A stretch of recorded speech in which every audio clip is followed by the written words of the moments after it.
Bonjour, bienvenue dans ce nouveau numéro de Motor One Ride. On va vous parler de Star, on va vous parler de tout-terrain, on parlera aussi de petites cylindrées et d'une marque exotique. Tout de suite le sommaire. C'est un essai mixte route et tout-terrain que nous vous proposons pour commencer avec la Honda Africa Twin Sports Adventure qui célèbre les 30 ans de la première version. Nous nous sommes aussi rendus dans un store Royal Enfield comprendre pourquoi la marque indienne revient sur les devants de la scène moto aujourd'hui. Le tout-terrain sera au centre de nos actus avec des vidéos impressionnantes de Valentino Rossi, star du MotoGP, et de Tom Pages, star du freestyle motocross. Nous terminerons avec l'essai de deux petites 125, un roadster et une sportive, qui marquent la détermination de Kawasaki à devenir de plus en plus accessible.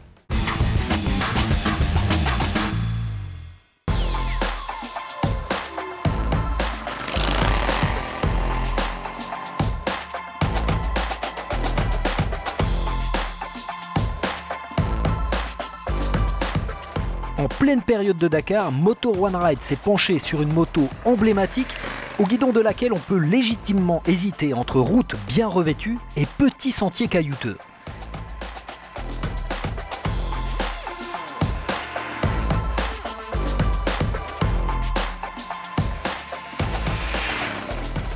On aimait déjà l'Africa Twin dans sa version rouge, on adore cette version Adventure Sport dans son coloris tricolore.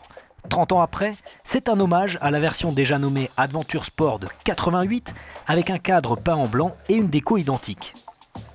D'entrée de jeu, elle impressionne avec ses tubes en acier de protection qui élargissent la moto, en particulier autour de l'énorme réservoir qui passe à plus de 24 litres et qui promet plus de 500 km d'autonomie. Plus volumineuse, elle est aussi plus haute de 5 cm par rapport à la CRF 1000 de base en raison des débattements de suspension plus importants. Et elle pèse tout de même la bagatelle de 243 kg dans sa version boîte mécanique. Il faut compter encore 10 kg de plus dans la version DCT de notre essai.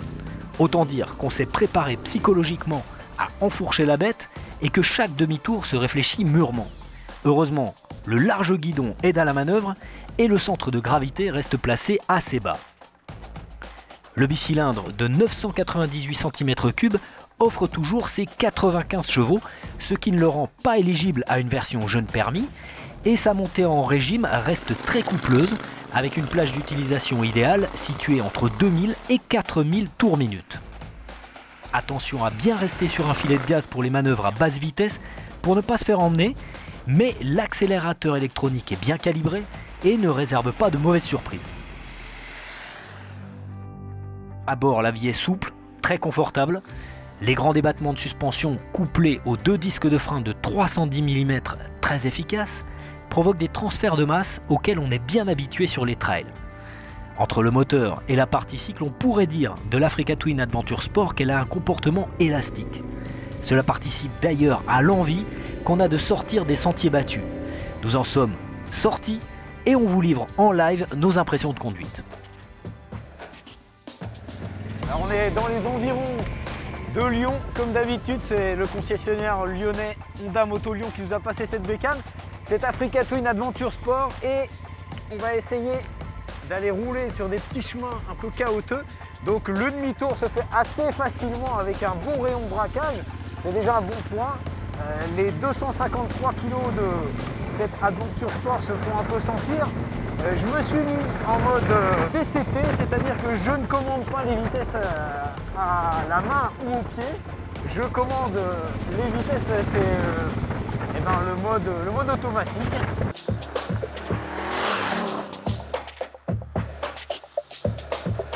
On rappelle que c'est une automatique, alors il y a un frein à main sur cette automatique. Il y a beaucoup d'options, il y a notamment des poignées chauffantes qui en cette saison sont une précieuse aide. Et puis eh bien, en mode tout-terrain, vraiment elle est facile à diriger, même quand on désactive le traction control, on n'est pas surpris par la puissance qui arrive progressivement. Il y a quand même un peu plus de 95 chevaux dans ce bicylindre en ligne de 998 cm3. Voilà, là on va déraper un petit peu, on va mettre un petit peu de gaz. Allez, c'est parti, on va déraper un peu. En tout cas, la moto reste saine. La tenue de cap est assez facile à contrôler, le freinage est assez progressif. Voilà, qu'elle est assez souple à la conduite, elle est souple en moteur et elle est souple en suspension également. Vraiment, il y a du très bon travail du mono-amortisseur d'origine et la fourche est très souple aussi. On sent les transferts de masse au freinage.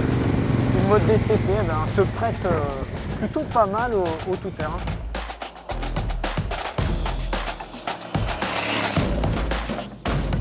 Voilà pour l'aventure tout-terrain, très faisable, pour peu que l'on désactive les assistances de motricité, sinon c'est un peu trop invasif.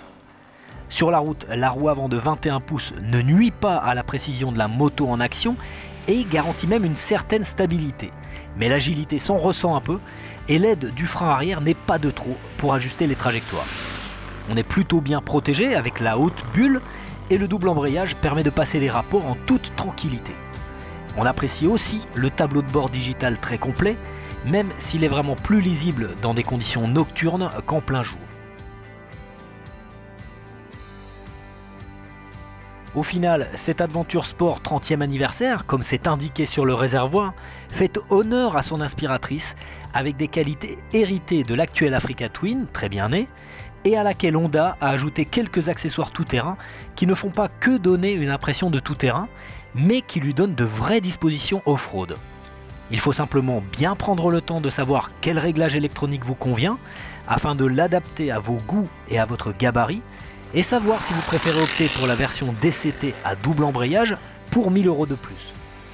À Motor One Ride, on vote pour parce qu'on aime bien les nouvelles technologies, en particulier quand elles servent vraiment la conduite.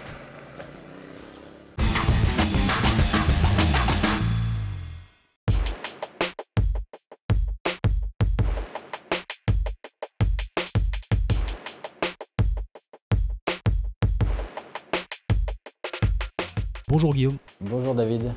Alors on est dans le concept store de la marque Royal Enfield qu'on a inauguré en 2015, qui est le store à l'image de la marque. C'est le même store dans le monde entier, qu'on retrouve en Inde, en Amérique du Sud, en Australie aussi. Enfin, dans le monde entier, il y a des stores comme ici.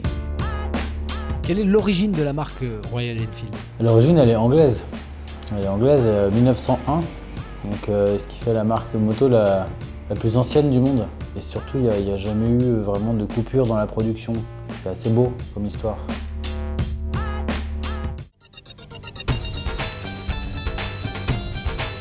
Aujourd'hui, c'est une marque indienne? C'est une marque indienne, ouais. Ça a été racheté par le groupe Escher en 2001 et c'est en 2009 qu'ils ont vraiment accéléré en introduisant un nouveau moteur moderne, Euro 3, fiable. Alors on est 10 ans plus tard, on est en 2019 et là c'est encore un nouvel élan qu'insuffle Royal Enfield avec des bicylindres. Est-ce que tu peux nous en dire plus? On passe du mono au bicylindre, donc on s'adresse désormais à beaucoup plus de monde. On sort un peu de la niche, on sort du gros mono longue course, culbuté, une moto plus polyvalente, plus puissante, plus facile, plus moderne aussi. On passe à une nouvelle génération de mécanique. Tu es assis sur un de ces bicylindres, c'est la nouvelle Interceptor. Il y a aussi la Continental GT. C'est des motos qui vont être accessibles en termes de tarifs aussi. Leur devise, c'est Pure Motorcycling. Ils aiment bien aller à contre-courant un peu de tout ce qui se fait. Donc aujourd'hui, c'est la course à la puissance, c'est la course à la technologie, c'est la course au prix. Eux, non, ils sont plutôt sur le contre-pied de dire nous, on va faire des motos simples, faciles, accessibles, sans pour autant renier sur le plaisir de conduire. Alors toi, Guillaume, tu reviens tout juste d'Inde.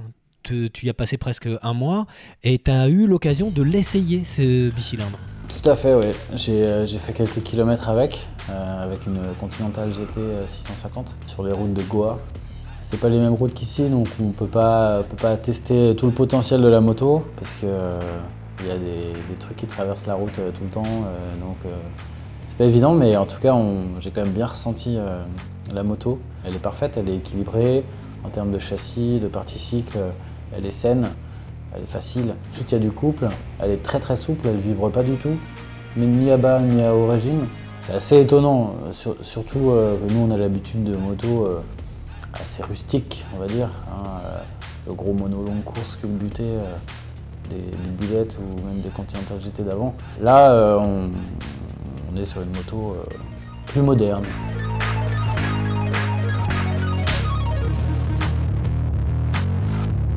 Et elle va se prêter à la préparation parce que Royal Enfield s'est associé à pas mal de préparateurs, prend à bras le corps toute cette nouvelle tendance vintage de préparation avec des pièces et des préparateurs reconnus. Oui, donc Royal Enfield surfe sur la culture custom. C'est le côté simple de la moto, facile à personnaliser, cette culture café racer où on modifie soi-même sa moto. On a déjà pas mal de précommandes, on a vu pas mal de gens arriver pour venir voir cette moto. On a fait les salons aussi, donc on a un aperçu de la nouvelle clientèle et on connaît l'ancienne. Alors il y en a pas mal qui sont les mêmes. Il y a pas mal de gens à qui j'ai déjà vendu des classiques qui vont rouler en Interceptor. Mais je pense qu'on va gagner des nouveaux clients qu'on n'avait pas avant. Voilà, des gens qui n'osaient pas peut-être rouler en mono, parce que le mono, par son architecture, ça la rend assez exclusive. Merci Guillaume, et puis on a hâte d'essayer cette moto. Elle arrive quand? Alors on va recevoir une moto de démo a priori fin janvier, donc là très vite, et les motos pour les clients après en février.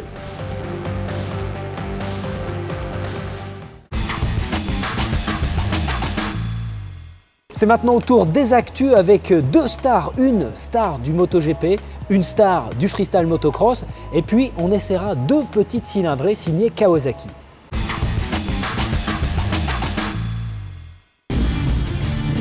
Pendant la trêve hivernale, les pilotes de Grand Prix qui ne se font pas opérer s'adonnent au sport de glisse. Le ski évidemment, mais surtout le flat track, comme Valentino Rossi, qui organise chaque hiver une course sur les pistes en terre battue de son ranch, près de son village de Tavoulia. De nombreux pilotes de tous les horizons sont invités pour les 100 km des champions, c'est le nom de la course, et on trouve notamment pas mal de noms connus des Grands Prix, dont les pilotes de la VR46 Academy. Un public trié sur le volet était également invité, et il a pu bénéficier de séances d'autographes de la part de Rossi et de ses potes. Le spectacle était au rendez-vous, avec un départ type endurance et des relais par équipage de 2. L'occasion pour Valentino Rossi, qui faisait équipe avec le pilote de MotoGP Franco Morbidelli passé par son académie, de remporter sa seule course de l'année 2018 avec pour récompense un beau collier de saucisses.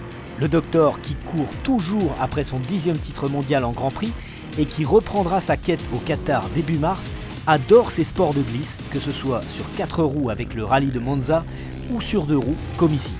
Le tout-terrain sans les sauts, c'est toujours plus sûr.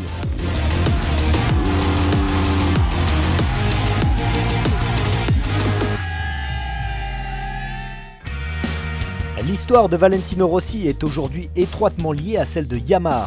Et puisque le docteur aime faire des ronds en glisse sur la piste en terre de son ranch, on devait s'attendre à ce que sorte une Yamaha de flat track estampillée VR46. Pas de surprise sur les touches de jaune qui relèvent le look de cette machine de tout-terrain inspirée de la TZ750 que pilotait Kenny Roberts en 1975. La surprise vient davantage de l'énorme bloc 4 cylindres refroidi par air, hérité d'une XJR 1300. C'est l'Italien Rodolfo Frascoli qui a préparé ce super tracker pour Valentino lui-même. La bête et son moteur de 1251 cm3 développent plus de 100 chevaux, ce qui devrait satisfaire les besoins de Valet pour envoyer du gros gaz sur sa piste de terre battue. Bref, une histoire italienne, de la belle ouvrage, pour un exemplaire unique réservé aux maîtres. Les scramblers modernes n'ont bien souvent de tout terrain que l'apparence, avec des pièces répondant esthétiquement aux standards du off-road, mais ne résistant pas longtemps à l'épreuve de la terre. Triumph a saisi l'occasion du développement de son scrambler de grosse cylindrée pour le recalibrer tout terrain. Son modèle précédent de 900 cm3 s'appelait d'ailleurs Street Scrambler, afin de bien préciser qu'il était fait pour la route. Pour le passage à 1200, la marque anglaise a bien préparé son coup, avec 2 modèles haut sur pattes, dont l'un pousse très loin les aptitudes off-road. Le pari est osé, avec des machines de 90 chevaux et plus de 220 kg. Mais la polyvalence de ces modèles est bien réelle, grâce à des équipements de qualité et de nombreuses astuces pour faciliter la modularité. Le modèle le plus polyvalent et le plus accessible est la Triumph Scrambler 1200 XC, affichée à 14 800 € avec une finition très poussée et de très beaux coloris, notamment un vert Brooklands. Plus haute que la XC et plus chère de 1 000 €, la XE affiche de plus grands débattements de suspension pour une position plus haute et des suspensions de meilleure qualité, avec des options électroniques supplémentaires dont un mode Off-Road Pro qui permet de désactiver complètement ABS et contrôle de traction. Triumph nous propose un très beau duo pour la route, mais aussi pour sortir des sentiers battus.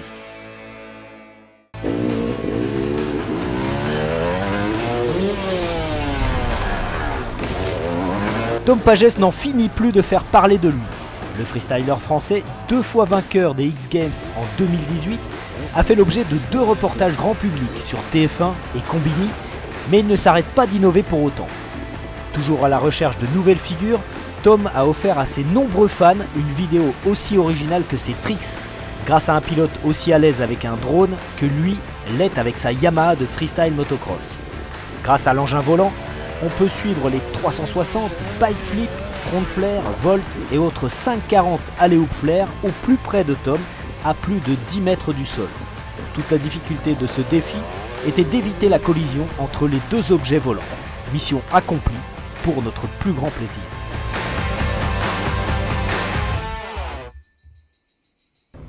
C'est au salon CES de Las Vegas que les derniers détails ont été dévoilés concernant le prix et les performances de la Livewire, cette Harley Davidson électrique qui aura la lourde tâche de porter le vent nouveau de la marque américaine. Disponible à partir de 33 900 € en France, la Livewire disposera d'une autonomie d'environ 175 km et ne met que 3 secondes et demie pour passer de 0 à 100 km/h.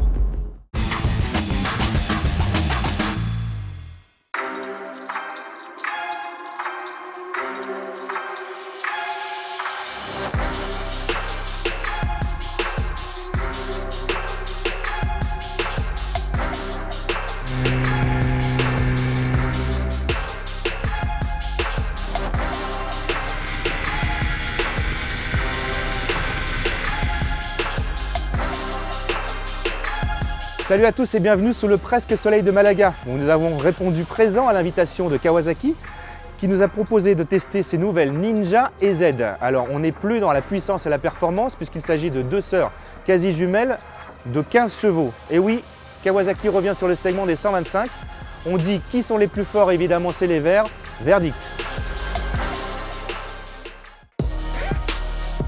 Kawasaki revient donc sur le segment des 125. Alors on parle de semi-jumelles car les 2 modèles sont très proches. On a le même cadre en treillis tubulaire, on a à peu près le même poids, 146 kg pour la Z, 148 kg pour la sportive Ninja. Les dimensions sont à peu près les mêmes, on a surtout un angle de chasse qui change et qui fait que les 2 motos n'ont pas forcément le même comportement sur la route. Au niveau du moteur, rien ne bouge, on a toujours 15 chevaux et 11,5 Nm. Au niveau performance, on a des motos qui sont destinées à des permis A1, alors on n'est pas à la recherche de la puissance et du couple, mais on doit quand même avouer que ces motos sont plutôt agréables à piloter.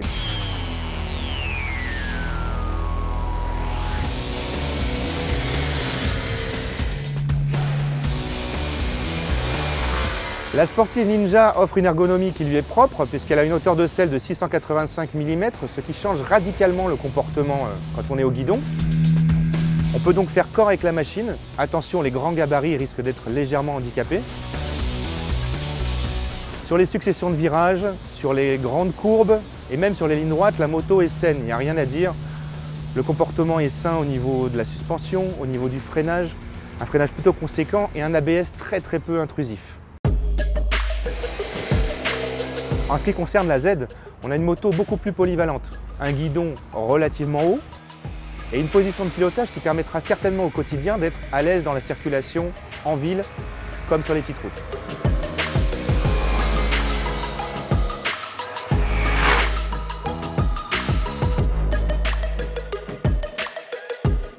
Afin de mettre en exergue chaque spécificité des machines, Kawasaki a eu la bonne idée de nous inviter sur un circuit de la région.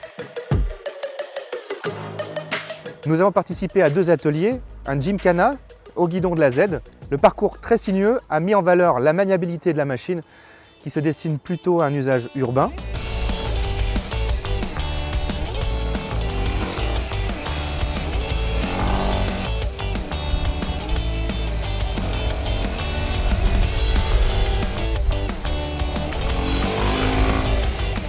Quant à la Ninja, nous avons eu l'opportunité d'être guidés par Ana Carrasco, la championne du monde 300 Super Sport, sur un circuit de karting.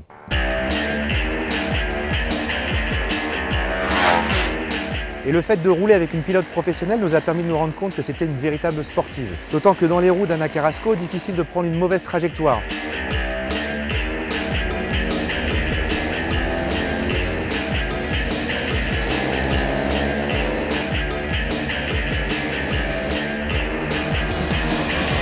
On a donc pu tester la machine dans ses retranchements, comportement dynamique, châssis, freinage, accélération. Tout était simple à prendre en main et c'est plutôt un plus pour cette machine.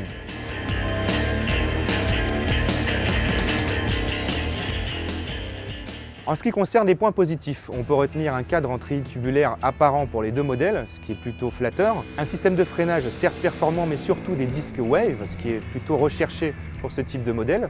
Plusieurs coloris, dont notamment le vert Racing pour les plus fans de la marque, et un modèle blanc et noir très apprécié aussi au niveau de la Z. Et un point commun entre ces deux machines qui pourtant n'ont pas la même ergonomie et le comportement, c'est une prise en main aisée. Les débutants seront très à l'aise, ce qui est plutôt appréciable d'autant que ces machines se destinent à des permis A1, donc à des débutants entre 16 et 17 ans. Un seul bémol peut-être, on aurait apprécié un indicateur du rapport engagé, ce qui manque sur le compteur qui est pourtant très bien fait avec 2 triples, un contour, bref, l'essentiel. Concernant les tarifs, on a un prix d'appel pour la Z à 4 600 € environ et 4 800 € pour la Ninja. Des prix dans la moyenne du marché pour des modèles plutôt bien finis. Qui sont les plus forts? Je ne sais pas si ce sont évidemment les verts. Toujours est-il que pour un retour en 125 cm3, la firme Kawasaki a su se mettre à la hauteur de ses concurrents.